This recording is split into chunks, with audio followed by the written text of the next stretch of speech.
Hallo, grüß euch, ich bin der Robert von Travel One Oberländer, aber das wisst ihr schon.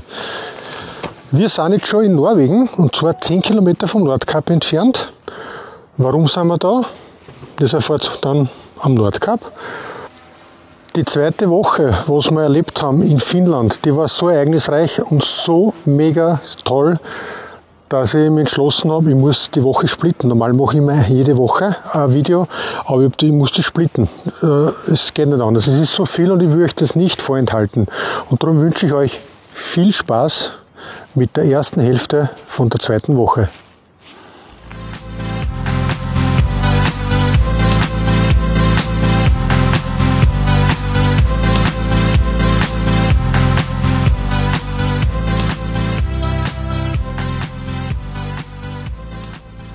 Und schon wieder haben wir ein schönes Plätzchen gefunden. Da gibt es sogar eine Hütte, wo man sich reinsetzen kann. Da muss man aber anrufen und das reservieren. Machen wir aber nicht. Ein riesen Seengebiet da. Und wir werden jetzt einfach da ein bisschen spazieren gehen. Weil das ist ja wichtig. Wer fährt, muss auch gehen. Ah, da kann man auch fischen. Ja, das ist auch ein Ameisenhaufen, nicht klein.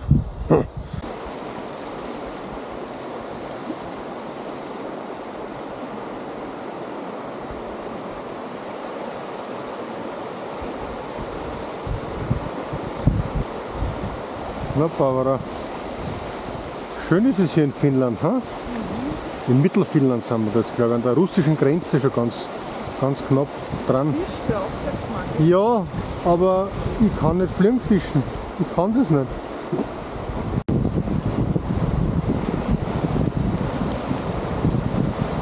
Tom Coco vom Team Krümel. 4x4.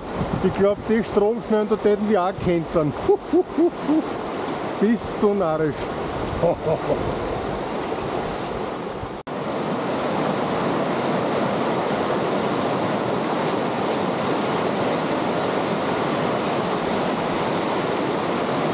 Also das mit dem Kanu, da muss man schon sehr mutig sein.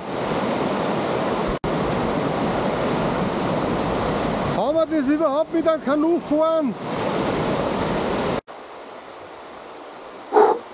So, jetzt sind wir schon, ich glaube, 3 Stunden unterwegs durch den Wald. Und schaut euch das an, da ist wirklich alles da. Ein wunderschönes Klohäuschen, glaube ich, schauen wir uns gleich an. Und eine coole Hütte. Na, dann gehst du mal aufs Klo, Barbara. Coole Hütte ist da. Ich glaube, da kann man sich hersetzen und kann man Feuer machen. Wirklich wahr. Schaut's. Na, ist das herrlich da. Aha, da kann man schlafen. Da frage ich dann die Barbara. Lagerfeuer. Schön windgeschützt. Da würde ich gerne mit der Maria herfahren, aber leider, das geht nicht. Da gibt es sogar Bären.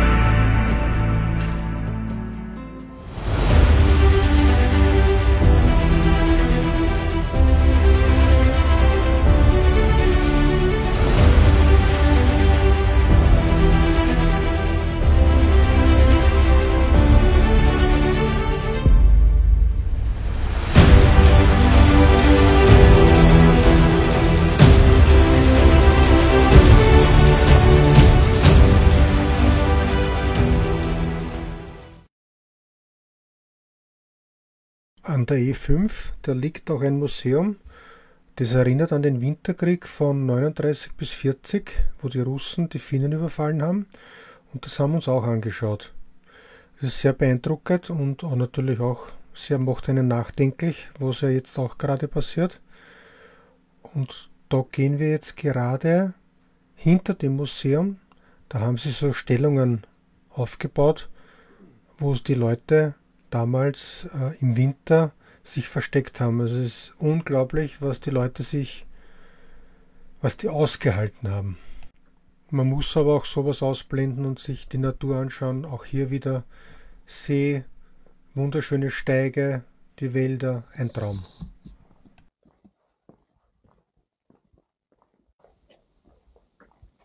Nach dem Rundgang kommt man auf ein großes Feld, wo viele Steine liegen, und jeder Stein ist für einen gefallenen Soldaten.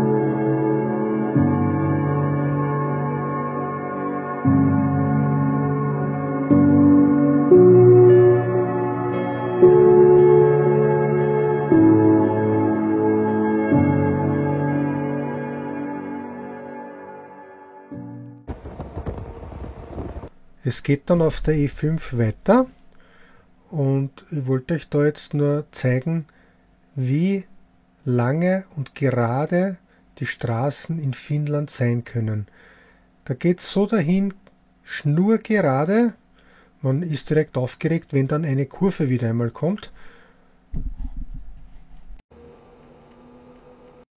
Dazwischen kommen dann auch immer wieder Rentiere zum Vorschein oder stehen mitten auf der Straße, aber dazu mache ich dann noch ein Rentierspezial. Ich habe, glaube ich, 100 Mal den Rudi gesehen. Wir kommen jetzt dann wieder zu einem Art Museum, das auch nachdenklich macht. Vielleicht habt ihr schon einmal etwas gehört, das stille Volk.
So, wir probieren jetzt am Fluss zu fischen.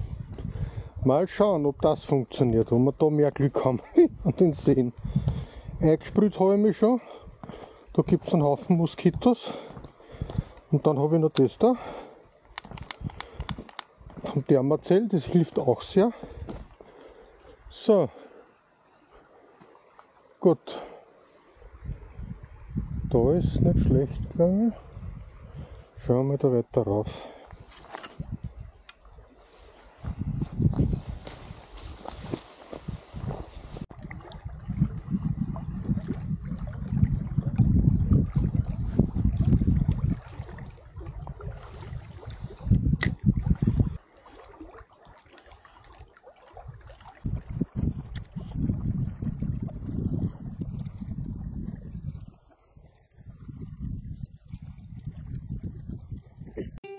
Ja, mit dem Fisch ist es wieder nichts geworden, aber zum Glück haben wir auch unseren Touchofen mit und bei dem Stellplatz ist wieder eine Hütte mit Holz und jetzt haben wir uns gedacht, wir machen uns ein super tolles Abendessen mit dem Touchofen und das ist uns auch sehr, sehr gut gelungen.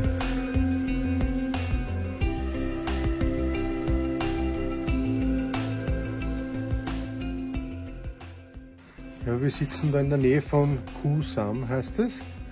Und so nah wie jetzt werden wir in unserer nächsten oder weiteren Reise nicht mehr an der russischen Grenze sein. Also das ist da jetzt nicht mehr weit weg. Wir sind wirklich fast an der russischen Grenze und genießen da ein wunderschönes Plätzchen.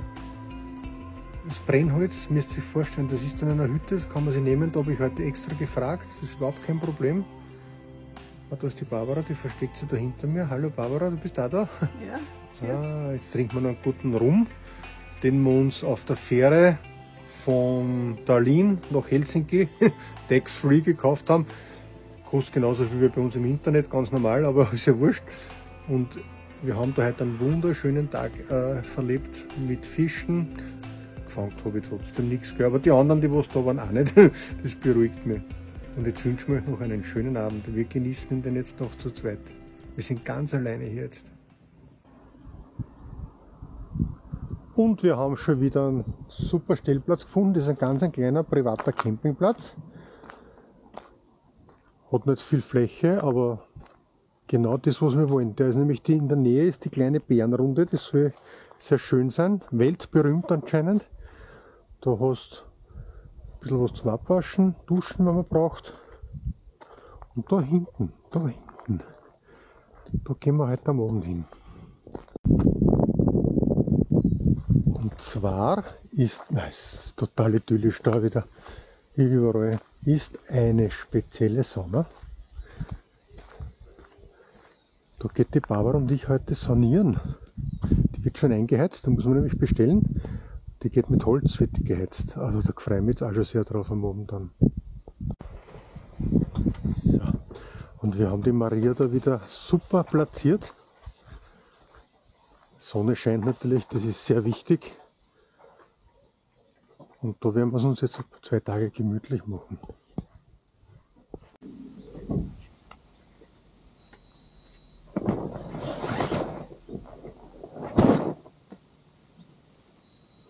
So, wir haben ja am Wolfgangsee so ein Pech gehabt, der Fabian und die Barbara. Wir sind ja zweimal mit dem anderen Boot, was wir, wenn ihr euch das Video angeschaut habt, Wolfgangsee, gekentert, weil das so instabil war, furchtbar, redet man nicht mehr drüber.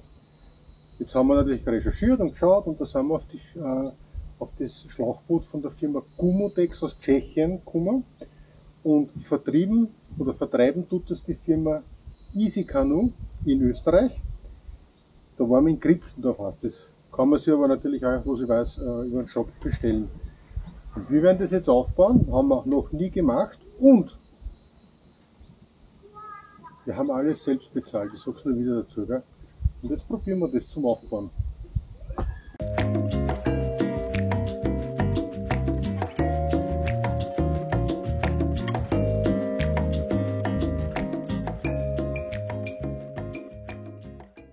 Gut, wir haben es geschafft. Ihr seht, was das erste Mal muss man ein bisschen überlegen, wie das funktioniert. Beschreibung ist auch nicht so schlecht, aber Männer brauchen sowas normal nicht. So, dann die Paddel. Da haben wir uns auch für welche entschieden, die man da auseinandernehmen kann und auch verdrehen und auch in der Länge. Da müssen wir jetzt schauen, was für uns jetzt dann am besten ist. So gehört das, dann stellt man sich das ja so leicht schräg. So.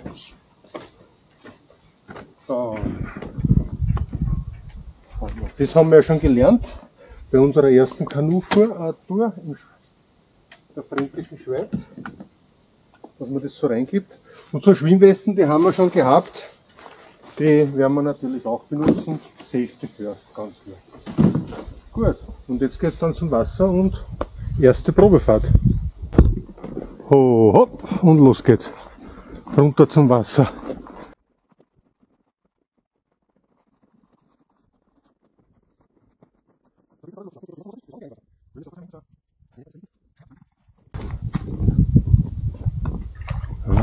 Babsi wird los.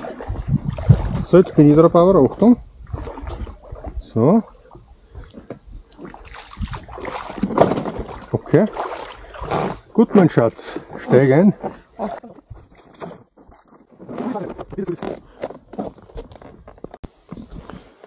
Ja, das ist so, ich will nur sagen, Leute, ich bin das erste Mal da in dem Boot. Das ist unglaublich. Kein Vergleich zu den anderen, was ich gehabt habe. Ich stehe. Bitte, ja, das ist ja alleine vom Sitzen ein Wahnsinn. Das ist ja ein Traum. Jetzt komme ich zu meinem Paddel nicht, jetzt alles. So, ich bin schon mit, gell? Weil, ja. Die Barbara schaut euch das an, wie die das macht. Die tut schon verkehrt rudern Wir brauchen das gar nicht mehr anders. Wir fahren nur mehr so.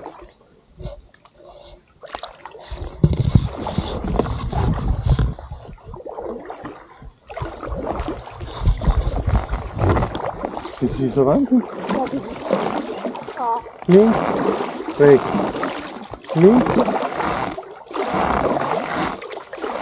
Na, das ist ja Wahnsinn, das ist urgeil. Ich bin schon. Ja.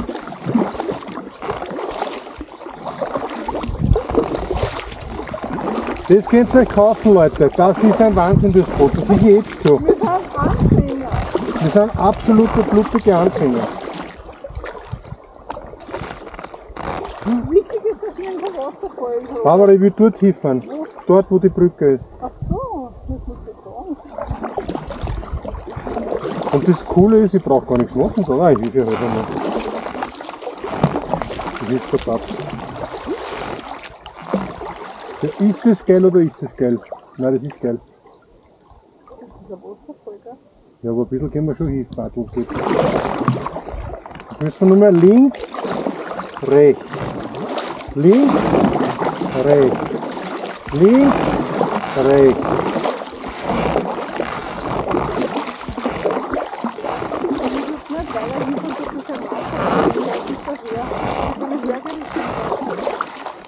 Ja, da sind Straßen, da fahren wir jetzt hin, aber komm, wir müssen das Boot aufsetzen.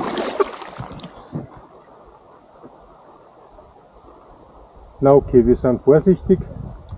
Wir drehen jetzt um, weil wir wollen uns nicht versenken. Ich möchte, dass ihr euch bitte ein bisschen da umschaut. Ist der nicht schön? Schau, wo die Maria steht. Ah ja, hallo Maria, servus, grüß dich. Das ist so ein toller Campingplatz. Also super. Es ist einfach generell da in Finnland, wenn das so wie es jetzt ist, das ist herrlich. So. Nächste Challenge wird dann sein, Fisch zu fangen probieren im Boot.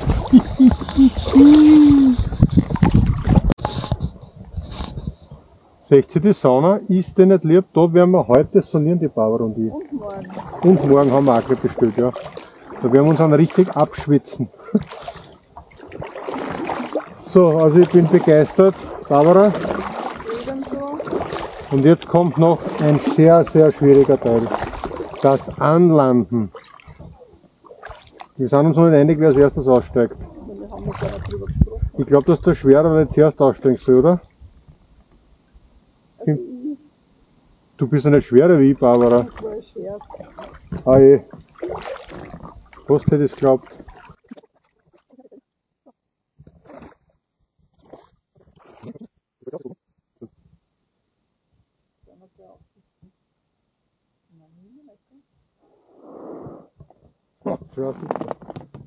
So. Überhaupt kein Vor.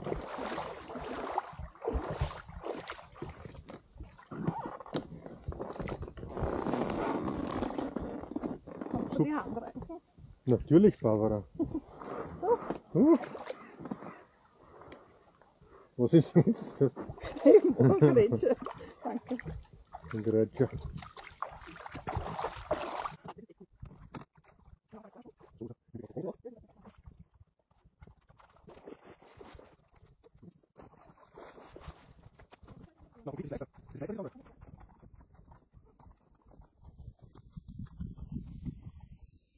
So, lassen wir runter. Hallo. Hallo. Also, wir machen jetzt noch mal kurz ein Fazit. Barbara, fang du an. Also ich bin total begeistert. Das ist kein Vergleich zum anderen Kanu, was wir gehabt haben. Na, überhaupt. Weder beim Einsteigen noch beim Sitzen, nur die Stabilität. Also Ich bin sehr heikel, was das Sitzen betrifft. Ja. Wirklich alleine diese Sitze, na, die Sitzhöhe. Also das ist so angenehm. Ja. Und ich hätte es nicht für möglich gehalten, weil die Firma wirbt ja auch dafür, dass man sich da reinstellen kann. Das wäre mit den anderen nicht möglich gewesen. Nein, mit den anderen, da haben wir ja nicht einmal Das ist sitzen können. einfach stabil und ich muss dazu sagen, wir sind ja Anfänger. Und ich möchte ja als Anfänger einen Spaß haben mit sowas. Und nicht da jetzt dauernd umfallen oder mir Sorgen machen, dass ich mir nicht einmal die Gegend anschauen kann, weil das dauernd so hippelig ist. Ja. Perfekt. Also super Kauf, würde man wieder kaufen. Kann ich euch wärmstens empfehlen.